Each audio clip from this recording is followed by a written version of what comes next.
Hello दोस्तों, नमस्कार। मैं संजय सिंह चौहान स्वागत करता हूं आपका अपने यूट्यूब चैनल एजुकेशन पैलेस में। तो आज हम सीखने वाले हैं कि त्रिभुज क्या होता है और एक त्रिभुज को बनाने की कितनी शर्तें होती हैं कि उन शर्तों से एक त्रिभुज का निर्माण हो जाए। तो आज हम सीखेंगे त्रिभुज क्या होता है। चलिए शुरू करते हैं। त्रिभुज क्या? त्रिभुज नामों में छिपा है कि ये क्या है। ठीक, त्रिभुज सभी लोग बता देंगे नाम देखकर कि जिसकी तीन भुजाएं हो और तीन भुजाओं से जो आकृति बनती हो वो क्या कहलाता है? एक त्रिभुज कहलाता है। आप चाहे जैसे तीन भुजा लीजिए, उसको आपस में जोड़ दीजिए, वो क्या कहलाएगा? त्रिभुज कहलाएगा। ठीक, बिना काटे।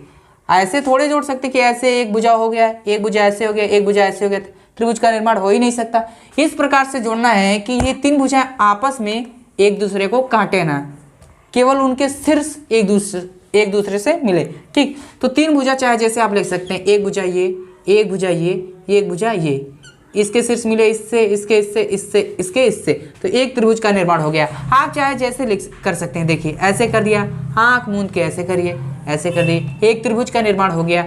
ऐसे ऐसे ऐसे। ठीक, तो ये क्या कहलाता है? एक त्रिभुज कहलाता है। अगर इसका नामकरण कर दें तो ए बी सी एक त्रिभुज है। इसमें एक भुजा ए बी, एक भुजा बी सी, एक भुजा ए सी हो गई। ठीक, इसका नाम कर दें यम एन ओ, एक भुजा एम एन, एक भुजा एम ओ, एक भुजा एन ओ, तो ये क्या हो जाता है? आपका एक त्रिभुज हो जाता है। अब क्या इसमें इतना तो आप जानिए त्रिभुज क्या होता है। ठीक, अब हम जानेंगे कि इनकी शर्तें क्या होती हैं कि एक त्रिभुज का निर्माण हो जाए उन शर्तों से। ठीक, तो वो शर्त हम सीखेंगे। तो सबसे पहले जानना है कि तीन भुजा होती हैं बस।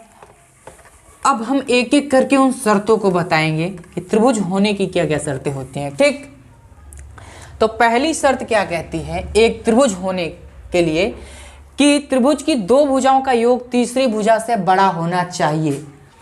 त्रिभुज की दो भुजाओं का योग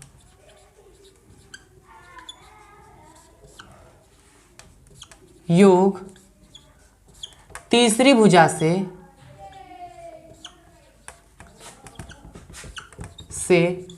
बड़ा होना चाहिए। ठीक, ये पहली शर्त कहती है कि त्रिभुज की दो भुजाओं का योग तीसरी भुजा से बड़ा होना चाहिए।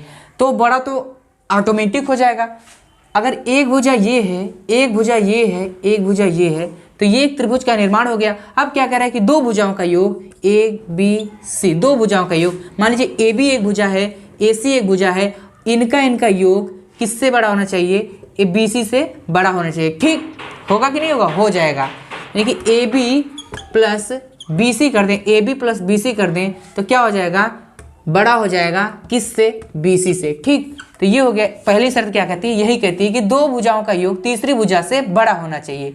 ठीक, अगर दो भुजाओं का योग तीसरी भुजा से छोटा हो जाता है तो वो त्रिभुज बनेगा ही नहीं। ठीक, तो दूसरी शर्त क्या कहती है? इसको रफ कर देते हैं और दूसरी शर्त हम बताते हैं क्या कहती है कि त्रिभुज की तीनों अंतःकोणों का योग 180 अंश होना चाहिए। दूसरी शर्त क्या कहती है? त्रिभुज के तीनों अंतःकोणों का योग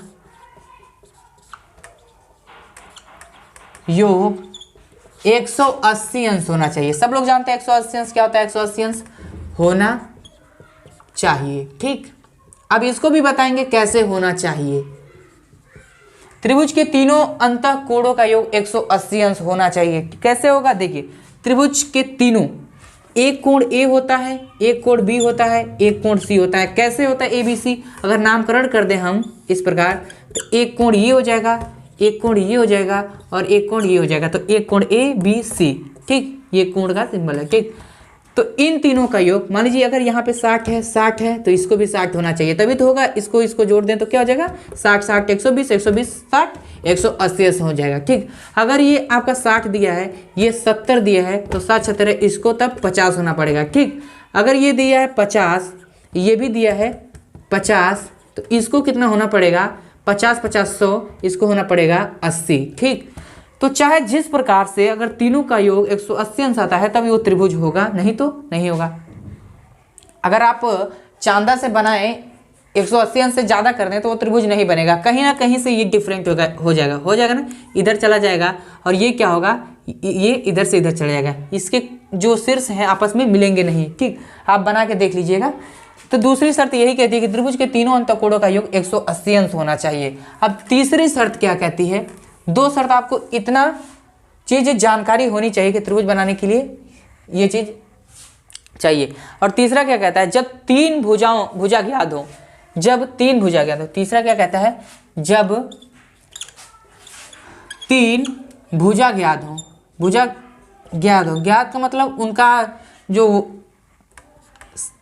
लंबाई है वो ज्ञात हो, तीन भुजा ज्ञात हो तो त्रिभुज का निर्माण होगा, त्रिभुज बन जाएगा। ठीक,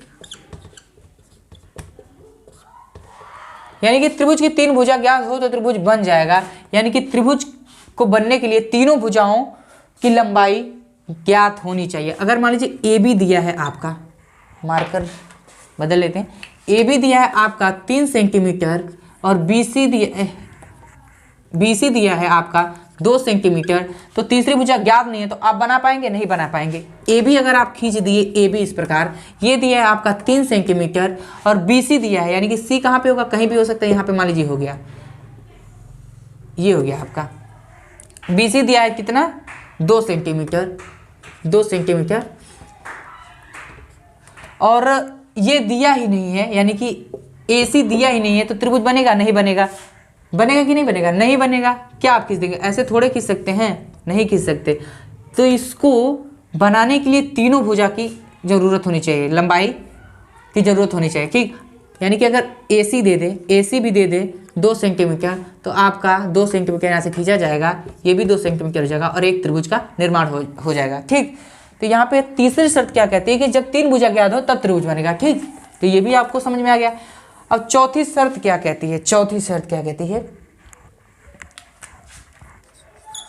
जब दो भुजा और एक कोण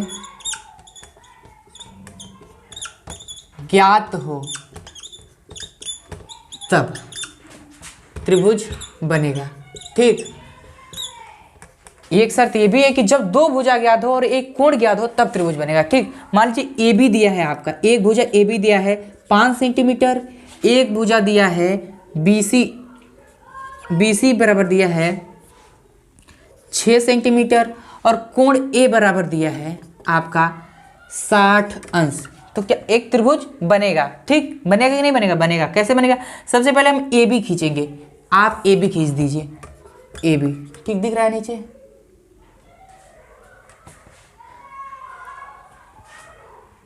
एक मिनट रुकिए, हाँ चलिए देखिए, आप ए बी खींच दीजिए सबसे पहले, ए बी और इसकी साइज क्या है 5 सेंटीमीटर। ठीक, आप क्या कह रहे हैं, कोण ए बराबर 60 अंश, कोण ए आप 60 अंश ऐसे खींच दीजिए, 60 अंश ऐसे खींच दीजिए। ठीक, 60 अंश ये हो गया। अब कोण बी सी क्या दिया है, कोण नहीं, ये लंबाई क्या है, B C 6 centimeter, B C ये सी हो गया। अब बी सी 6 सेंटीमीटर आप खींच दीजिए ऐसे 6 सेंटीमीटर, और थोड़ा बड़ा होता है तो ये थोड़ा सा और ऐसे हो जाएगा। ठीक, आप अगर बनाएंगे तो वो बन जाएगा, एक त्रिभुज का निर्माण हो जाएगा। तो ये शर्त आपकी कहती है जब दो भुजा ज्ञात हो और एक कोण ज्ञात हो तब त्रिभुज बनेगा। तो दो भुजा अगर ज्ञात हो और एक कोण ज्ञात हो तो चांदा की सहायता से वो कोण बना देंगे और भुजा की लंबाई उसमें से कर देंगे तो एक त्रिभुज का निर्माण हो जाएगा। अब पांचवा शर्त क्या कहता है, एक त्रिभुज होने के लिए क्या होना चाहिए, पांचवी शर्त क्या कहती है,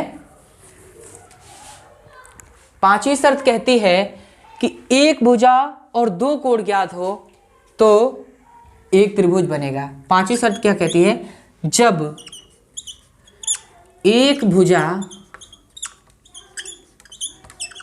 और दो कोण ज्ञात हो तो त्रिभुज बनेगा। ठीक, बनेगा।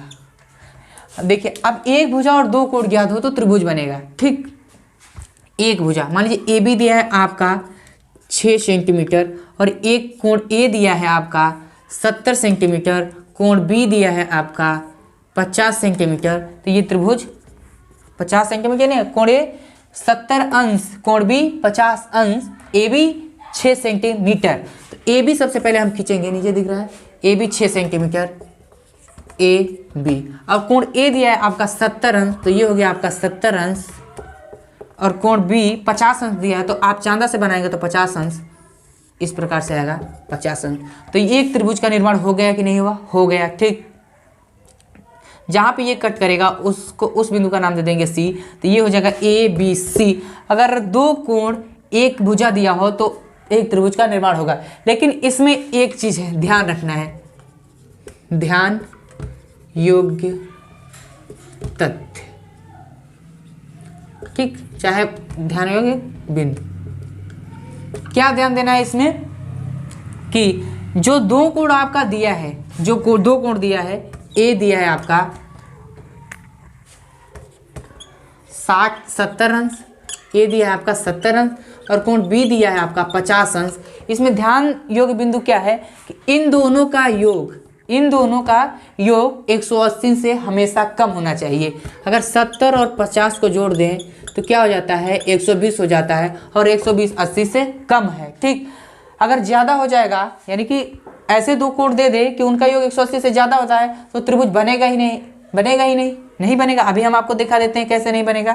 तो ये ध्यान रखना है कि दो कोणों का योग 180 से कम होना चाहिए। ठीक, अगर एक भुजा और दो कोण दिया हो तो। अब हम दिखा देते हैं आपको कि वो दो कोण अगर उनका योग 180 से ज़्यादा होता है तो त्रिभुज बनेगा कि नहीं बनेगा। मान लीजिए कोण ए बराबर दिया है 90 अंश, कोण बी बराबर दिया है 100 अंश, और ए बी बराबर दिया है आपका 6 सेंटीमीटर। ठीक, दिख रहा है नीचे? हाँ दिख रहा है। 100 अंश, 90 अंश, 6 सेंटीमीटर। तो सबसे पहले ए बी हम खींचेंगे, ए बी। अब ए पर कितना है? 90 अंश। 90 अंश सीधा एकदम परपेंडिकुलर, यानी कि लंबवत, ये हो गया आपका 90 अंश। ठीक, और दूसरा क्या दिया है? कोण बी 100 अंश। अगर 90 सीधा है तो 100 थोड़ा सा इधर झुकेगा ही, 100 झुकेगा ही। ठीक, 100 अंश हुआ। अब देखिए ये त्रिभुज का निर्माण हुआ कि नहीं हुआ? नहीं हुआ। आकृति कैसी बन रही है? त्रिभुज की जैसी बन ही नहीं रही है। त्रिभुज में 3 भुजाएं तो होती हैं, इसमें भी 3 भुजा है, लेकिन उनके शीर्ष आपस में मिलने चाहिए। तो इसका शीर्ष यहाँ पे है, इसका यहाँ पे है, इसका यहाँ पे है, इसका यहाँ पे है। तो एक शीर्ष, दो शीर्ष, 3, 4, यानी कि 4 शीर्ष होते हैं। लेकिन त्रिभुज में 3 शीर्ष होते हैं। ठीक, अगर मान लीजिए 100 और 90 जोड़ दें तो 190 हो जाता है, 190 हो जाता है, जो क्या है? 180 से ज़्यादा है। ठीक, यही शर्त कहती है कि 180 से कम होना चाहिए। अगर यहाँ पे हम 80 कर दें तो 90 और 80 जोड़ें तो क्या हो जाएगा? 170। और 80 अंश का कोण कैसे बनता है? अगर 90 सीधा है तो थोड़ा सा ऐसे, और ये इसको सीधे ले जाएंगे तो कहीं ना कहीं यहाँ पे जाके इसके शीर्ष आपस में मिल जाएंगे, तो वो एक त्रिभुज का निर्माण कर देगा। ठीक, तो यही 5 चीजें हैं त्रिभुज बनाने के लिए। त्रिभुज की 2 भुजाओं का योग तीसरी भुजा से बड़ा होना चाहिए, और त्रिभुज के तीनों अंतःकोणों का योग 180 अंश होता है। और जब 3 भुजा ज्ञात हो तब त्रिभुज बन जाएगा, और जब 2 भुजा ज्ञात हो और 1 कोण ज्ञात हो तब त्रिभुज बनेगा, और जब 1 भुजा और 2 कोण ज्ञात हो तब त्रिभुज बनेगा। और यहाँ पे ध्यान देने योग्य बातें हैं कि 2 कोणों का योग 180 अंश से हमेशा कम होना चाहिए। ठीक, तो आशा करता हूँ ये वीडियो आपको बहुत अच्छी लगी होगी। अगर अच्छी लगे तो ज़्यादा से ज़्यादा लाइक, सब्सक्राइब और शेयर जरूर करें। धन्यवाद। जय हिंद।